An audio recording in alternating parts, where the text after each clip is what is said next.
The big news right now in the Middle East, of course, is Iran and Israel attacking Iran's nuclear facilities.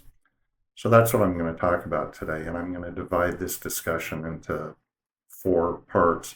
First, I'm going to provide a very, very cursory overview of Iran and its history. And then I'm going to discuss Iran's development of nuclear weapons and the world reaction to that and the fear the world had. And then just briefly mention Israel's attack on the facilities and what happened.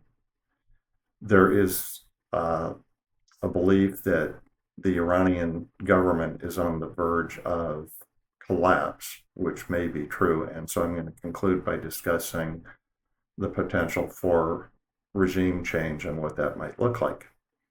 So starting with the history, Iran is very ancient. It was known as Persia, and its people were and still are called Persians. And they are distinct from Arabs in general. They have a distinct culture, and their language is different. Their language is Persian, or they often call it Farsi. The country has always been subject to authoritarian rule, a monarchy, and for over 2,500 years, it was ruled by the Pahlavi dynasty. In 1935, Persia became renamed. The Shah of Iran at the time, Reza Shah Pahlavi, renamed Persia Iran.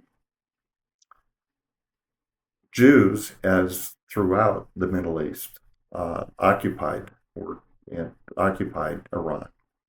And prior to 1975, 1979 that is, there were roughly 100,000 Jews in Iran. In that year, 1979, there was a revolution. The Shah was overthrown, and he was replaced by a theocratic Islamic government. And Iran became known under the Islamic regime as the Islamic Republic of Iran. Most Jews at that time fled the country, but still some number remained, certainly less than 10,000. The Islamic Republic, under this theocratic regime, vowed to destroy Israel and has continued to repeat that mantra ever since. The theocratic government has always been opposed to the West and has ambitions of radical Islamic belief being spread globally. And so the leader, what's called the supreme leader of Iran, the Ayatollah, refers to Israel as the little Satan and the United States as the big Satan. As a consequence, Iran has financed and supported various terrorist organizations to commit terrorist acts, primarily against Israel, but elsewhere. And those groups include Hamas, the terrorist organization in Gaza that has always waged war against Israel and included in its 1988 founding charter, its principal objective being the destruction of Israel. Other groups include that the Iranian regime has financed and supported include Hezbollah, which is a terrorist organization that has operated continuously out of Lebanon, and the Houthis in Yemen. Iran has for a long time been bent on developing nuclear weapons. The purpose is first to destroy Israel, and then second of all to aim their potential danger to the West, to Europe, to the United States, and to become the dominant Muslim country in the Mideast. The supreme leader of Iran has stated repeatedly that the country's nuclear ambitions, the nuclear ambitions are for the purpose of electric energy and civilian use, but that there is no ambition for nuclear weapons. That is certainly belied by the fact that Iran's oil reserves are the second largest in the world. And further proof of the real purpose is that not only is Israel afraid, but so are other Arab countries, including Saudi Arabia, the UAE, the United Arab Emirates, not to mention Europe and the United States and others.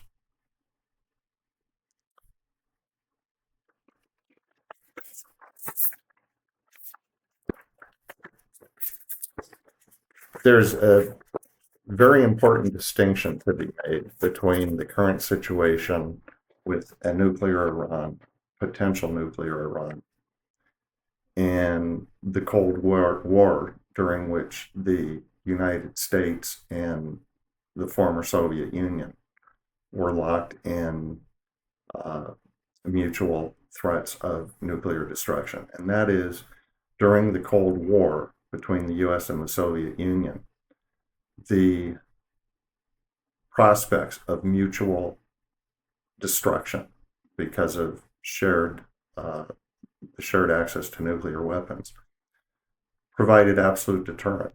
Neither country wanted to fall by its own sword and be annihilated in a mutual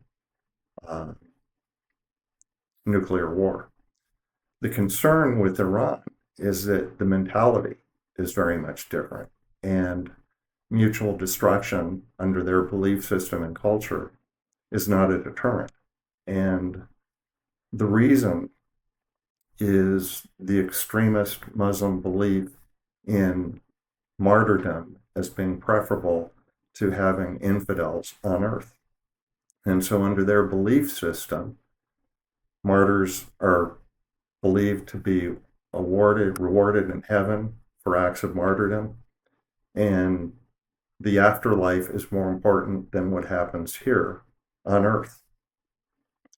One Arab Muslim critic I heard actually quoted Golda Meir, who said, and she was the prime minister in Israel decades ago, and she said very close to these words, "Peace will not come until the Arabs love their children more than they hate us."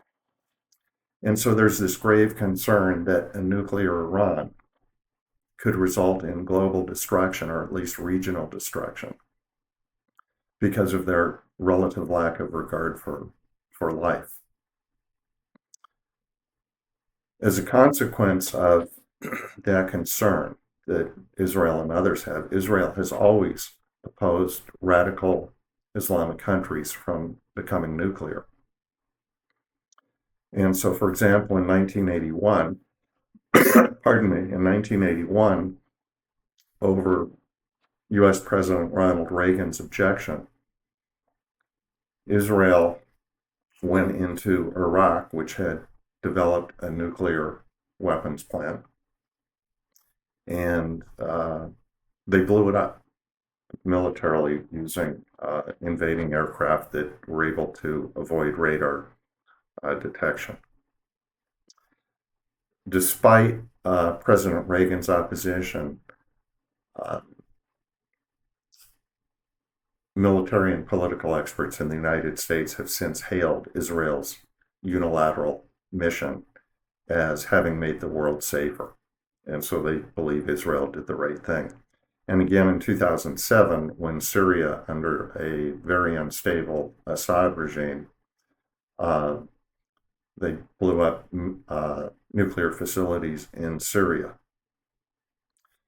So then when Iran began engaging in its nuclear ambitions, it should have been no surprise that Israel would have grave opposition, and indeed they have. But it wasn't just Israel that was concerned. The rest of the world was very concerned too, and the world imposed economic sanctions on Iran that were beginning to cripple the country. And there was belief that a civil revolt among the Iranian people might be imminent and that the entire country was on the verge of collapse. So the sanctions were absolutely working. But President Obama decided that that was a time to try to negotiate some kind of deal with Iran to suspend or at least curtail their nuclear weapons development. And negotiations began in earnest among a group of countries, and it resulted in an agreement with the Iranians that is in 2015 that is referred to as the Joint Comprehensive Plan of Action, or in short, JCPOA, and as it commonly became known, the Iran nuclear deal. And so it was entered into by Iran with what was known as the P5+1, consisting of China, France, Germany, Russia, the United Kingdom, and the United States. It was over great opposition by many military and other experts in the United States, and really both parties, the Democrats and the Republicans. There were many leading Democrats who were opposed to the deal, but ultimately they all capitulated to President Obama. And as a consequence, the United States agreed to the Iran nuclear deal. And the idea was that Iran would continue towards its development of nuclear power, but it would be monitored by this international commission. And essentially what it would do is kick the can down the road, and the world would have to deal with Iran later on. 10 years later, here we are, and that's what happened. Israel was absolutely convinced that Iran was on the threshold of weapons-grade nuclear energy, and they vowed to go in and destroy the facilities before Iran could engage in nuclear warfare. It was less a concern to Europe and other places because having a nuclear warhead and delivering it are two different things. But Israel, being just one country away, would have been an easy target for Iran, whereas the United States, at least currently, is not within the technological ability, it is not believed, for Iran to reach with a nuclear weapon. Europe, greater danger for them, but still not as great as Israel. So Israel, saying this, decided they had to act. And in addition, once the economic sanctions were lifted under the JCPOA, the Iran nuclear deal, Iran resumed and increased its funding of terrorist activities by Hamas, Hezbollah, the Houthis, and others. And Iran increasingly oppressed its own people, notably women who were killed for objecting to the morality police and having to wear a hijab and wanting equal rights. And the country became increasingly subject to revolt among the everyday Iranians who, unlike the government, are largely pro-West and do not hate Israel. So Israel went in, launched the attack that you're all aware of, and it was aimed strictly at nuclear facilities, not at military personnel, not at civilians. And Israel has successfully incapacitated Iran's nuclear ambitions, at least for the moment. So many believe that as a result of the instability now, the Islamic regime in Iran is subject to falling, and that a revolt may occur, and the revolt will be against a theocracy, and Iranians will strive toward a government which many hope, a non-theocratic government, or at least less religiously oppressive government, and hopefully many believe it will be a Western-style democracy. The reality is, though, that Iran and its predecessor Persia in its over 2,500 years have never had a democracy, certainly not anyway a Western style democracy. It has always been an autocratic government. And in fact, elsewhere in the Middle East, there has never been, other than Israel, a true democracy, a Western style democracy. So it's probably a pipe dream. And it should be borne in mind in this discussion when people consider the possibility of the U.S. intervening to create such a democracy, that the U.S. has had one failure after another in intervening in Middle Eastern affairs. And it's largely because Americans have DNA have democratic DNA in their genes. This country, the United States, was founded on a democracy. It was a revolt against taxes by Great Britain, and all we've known in this country is democracy. But the culture in the Mideast, the Arab culture, is different. Their history is different, and too often our State Department ambassadors and negotiators have simply not understood that that culture is different, that democracy is not something they think of or cherish the way we do. And so we've seen one failure after another.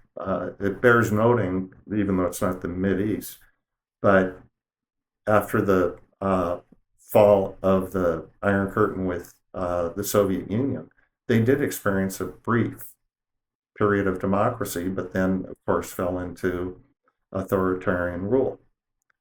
And the U.S. has had similar failures in the Middle East. The U.S. invaded Iraq and occupied it in 2003. That only resulted in an insurgency by ISIS, a terrorist organization. In 2011, the U.S. and NATO intervened in Libya to try to oust Muammar Gaddafi. That resulted in civil war and instability. In Egypt, in the 1950s, the United States supported President Nasser. That resulted in Nasser in a gross underestimation of the U.S.'s relationship with him. That resulted in Nasser leveraging his position by supporting an alliance with the Soviets as a means of gaining U.S. support for him to nationalize the Suez Canal, which opened a whole can of worms in. Since then, the U.S. has been criticized for supporting authoritarian regimes that violate human rights, including the Shah of Iran before he was deposed, Saudi Arabia, and Egypt under Hosni Mubarak in the early 2000s, well, 2010, 2011, in there. So from this can be gleaned that it is probably best to limit what Israel has done to successfully preventing Iran from realizing its nuclear weapons ambitions, and leave it at that. And let the Iranians determine for themselves what government they want, and let them fight their own battle. Certainly, if they want outside support, they can seek it, but the idea of the United States coming in and being paternalistic and deciding for them what they ought to have, it's probably not the best path to pursue. But we shall see.